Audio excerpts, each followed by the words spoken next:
নীল নদের পানি যেমন নীল না, জামাতে ইসলামের ইসলাম ও ইসলাম না। সাথে আছে ইনশাআল্লাহ ভবিষ্যতে আসাদুজ্জামান রাখবেন এম এ ওসমান আলী সহ সাধারণ সম্পাদক। বিসমিল্লাহির রহমানির রহিম। উপস্থিত আছেন আমাদের সাবেক বিএনপির কেন্দ্রীয় সংসদের নির্বাহী কমিটির মেম্বার মারা, সবাইকে আসসালামু আলাইকুম।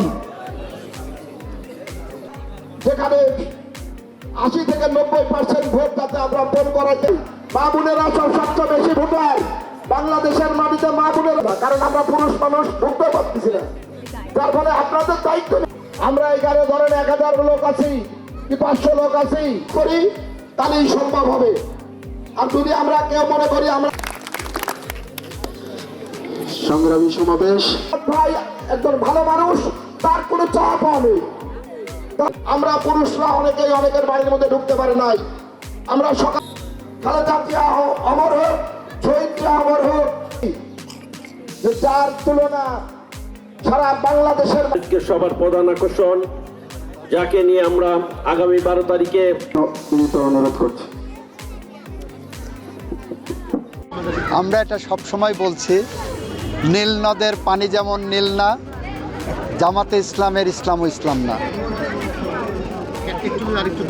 কারণ যারা বেহেশতের টিকিটের কথা বলছেন, তারা বেহেশতের টিকিট বিক্রি করতে পারেন না। বেহেশতের টিকিট, বেহেশত থেকে যাবেন না যাবেন সে মাত্র একমাত্র আল্লাহ পাক রোজ কিয়ামতের দিন হাসরের ময়দানে নির্ধারণ করবেন। অন্য কারোর এই টিকিট বিক্রি করার ক্ষমতা নাই। প্রথম হলো সুশাসন নিশ্চিত করা। যে রক্তপাত বন্ধ করেছি, যে সন্ত্রাস বন্ধ করেছি, যে মাদক বন্ধ করেছি, যে দুর্নীতি বন্ধ করেছি, এই বন্ধটা স্থায়ী রূপ দেওয়া, এটা হলো আমার প্রথম মাস্টার প্ল্যান। উন্নয়নের দিকে নজর দেওয়া, সামাজিক হানাহানি যেগুলো হতো সেই জায়গাটা আরও সংহতি ফিরিয়ে আনা, এটাই শৈলকুপার বিষয় আমার প্রথম মাস্টার প্ল্যান।